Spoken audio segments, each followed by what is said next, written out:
Qu'est-ce qui vous anime chez Sowatai? Oui.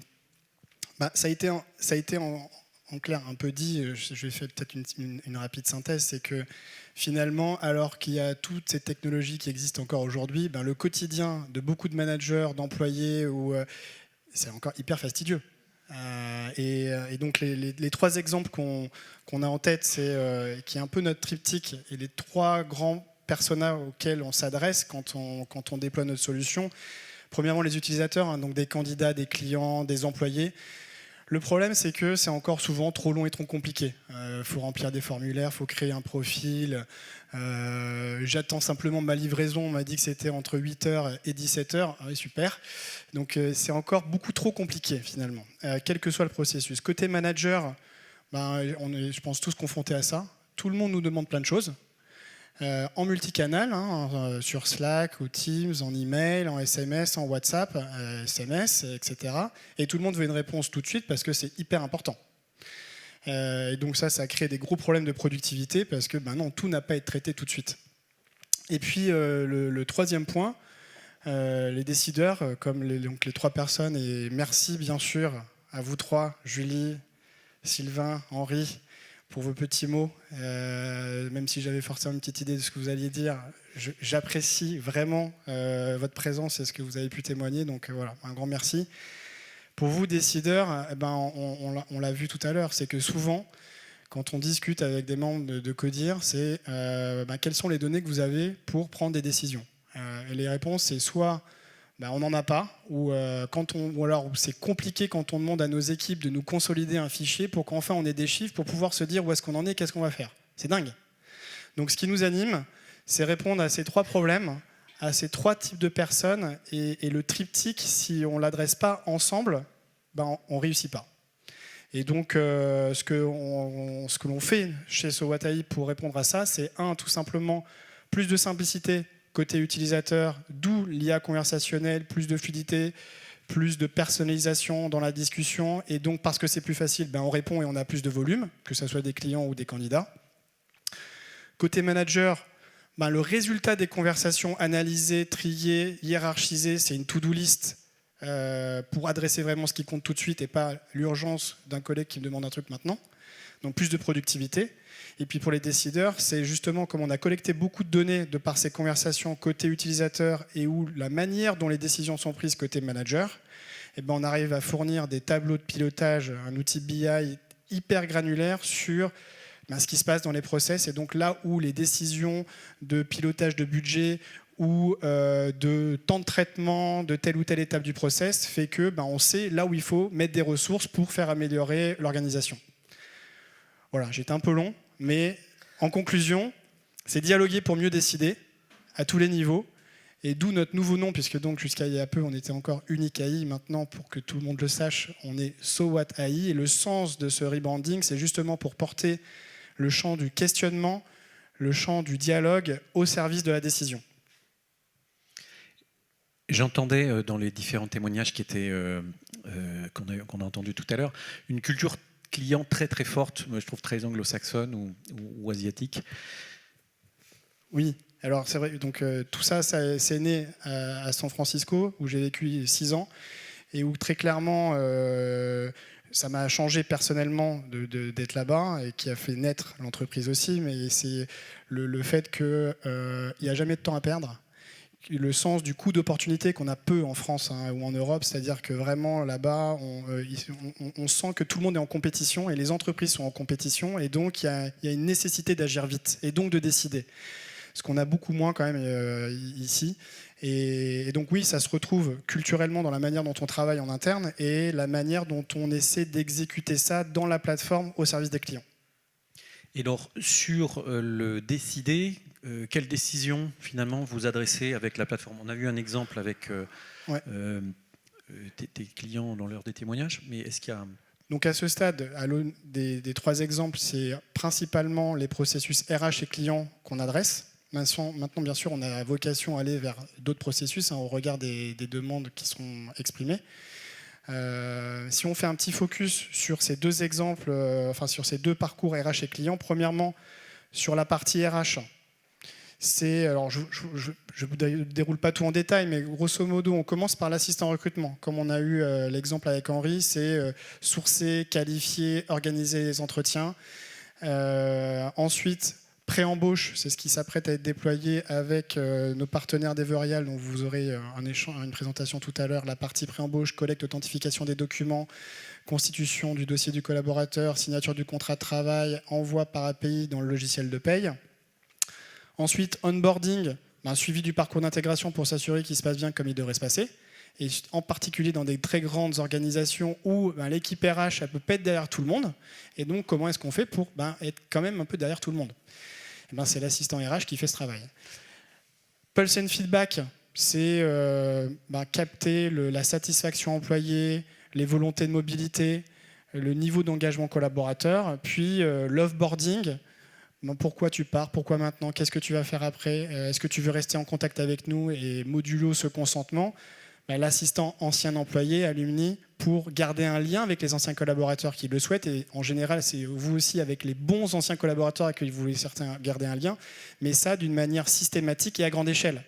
Parce que effet boomerang, peut-être qu'après quelques temps, c'est des gens qui vont revenir travailler chez vous. Ou c'est tout simplement animer votre réseau d'ambassadeurs qui sont les relais de votre marque employeur ou de vos prochaines campagnes de recrutement. Et donc la force de tout ça, c'est que, bien sûr, il y a tout un tas d'outils qui font un peu ce genre de choses. Mais la force, c'est de le faire d'une manière liée pour justement ensuite mieux fournir ce tableau de pilotage au niveau d'un codir. Et c'est la même chose côté client. Alors je ne vais pas vous tout refaire, c'est la préqualification des prospects comme on l'a vu avec Julie, c'est le suivi post-rendez-vous pour faire gagner du temps à vos commerciaux, et ça a été un tout petit peu abordé par Sylvain, mais cette capacité de gérer des catalogues de produits et de services, et donc de proposer ces produits et ces services, et de faire payer pour au sein même de la conversation. Donc ça veut dire qu'on est connecté au CRM, au POS, système de caisse ou autre. Donc c'est particulièrement complet. Et on n'a que quelques années. D'existence. Oui. Et alors, comment vous faites tout ça? Enfin, 10 ans quand même. Hein. 9 ans. Un peu moins, ouais. Et comment vous faites tout ça, d'un point de vue technique On fait ça justement grâce à cette plateforme unique, conversationnelle clé en main, qui permet de déployer facilement et à grande échelle ces assistants IA, tout en laissant le contrôle aux clients. Donc il n'y a pas ces risques d'hallucination qui exposent la réputation de votre marque ou qui vous exposent aussi potentiellement juridiquement. Et bien sûr, tout ça de manière très connectée, intégrée au système d'information de l'entreprise. Ce qui était assez frappant dans les exemples qui ont pu être évoqués, c'est la rapidité de déploiement. Là aussi, comment vous y arrivez?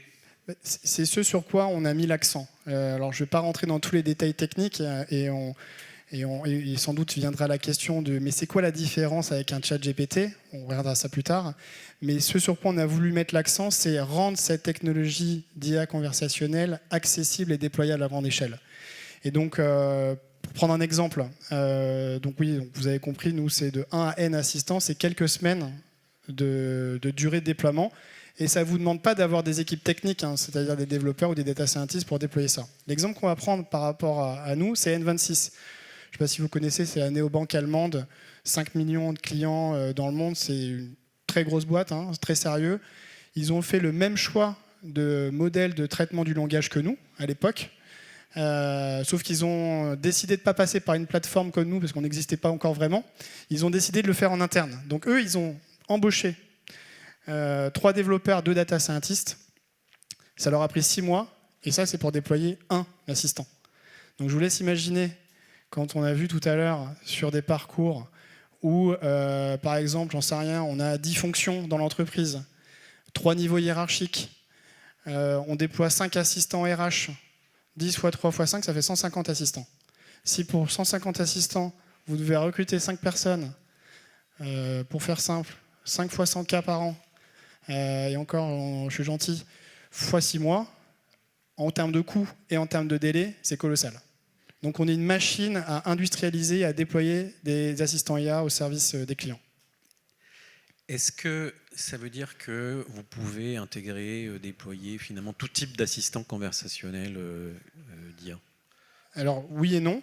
dans le sens où on n'a pas vocation à tout faire, et bien sûr qu'il y a plein d'autres types d'assistants qui existent. Donc on se positionne plus comme justement un orchestrateur d'assistants IA. On va permettre bien sûr de déployer les nôtres, déployer ceux de partenaires intégrés à notre plateforme. Et donc vous verrez 2 exemples. Je mentionnais Evergal pour la partie pré-embauche, et vous verrez aussi Assess First pour la partie qualification.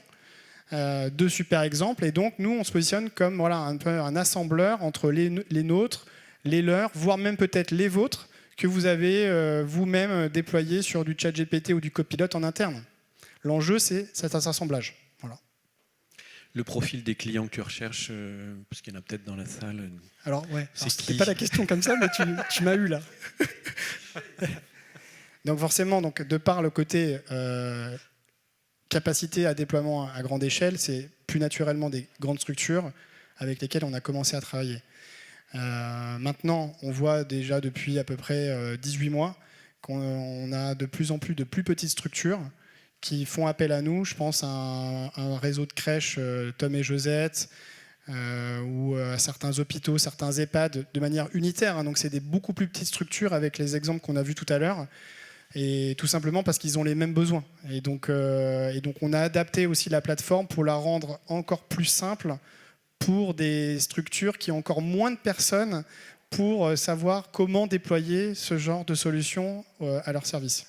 Et puis la troisième grande perspective qu'on commence à adresser et aussi qu'on voit indirectement à travers les partenaires, c'est de rendre disponible notre plateforme intégralement par API. Et donc ça veut dire que n'importe quel type de logiciel, dans ses parcours, ils peuvent intégrer du conversationnel au sein même de leur solution. Et ça, c'est un très très gros potentiel pour nous, et donc ça veut dire des volumes encore plus importants que ceux qu'on évoquait tout à l'heure.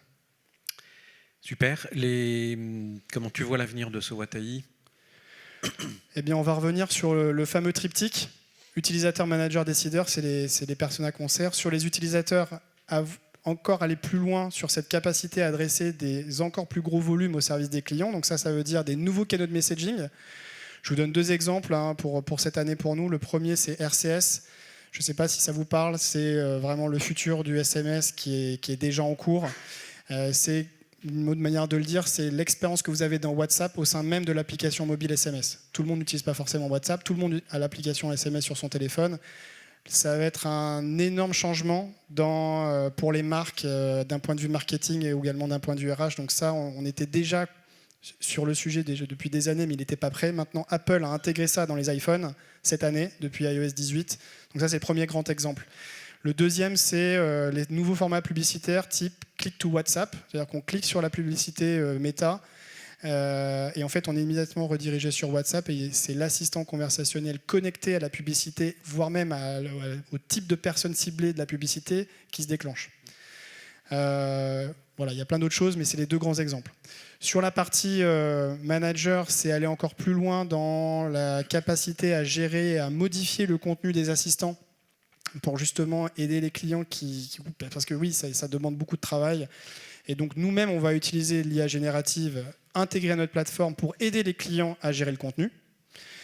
Et enfin, c'est la poursuite du travail qui est déjà là, mais aller encore plus loin dans d'autres types de statistiques, encore plus simples, encore plus actionnables, pour que les décideurs des organisations puissent mieux comprendre ce qui se passe à travers toutes ces conversations, toutes ces données collectées pour mieux transformer les entreprises.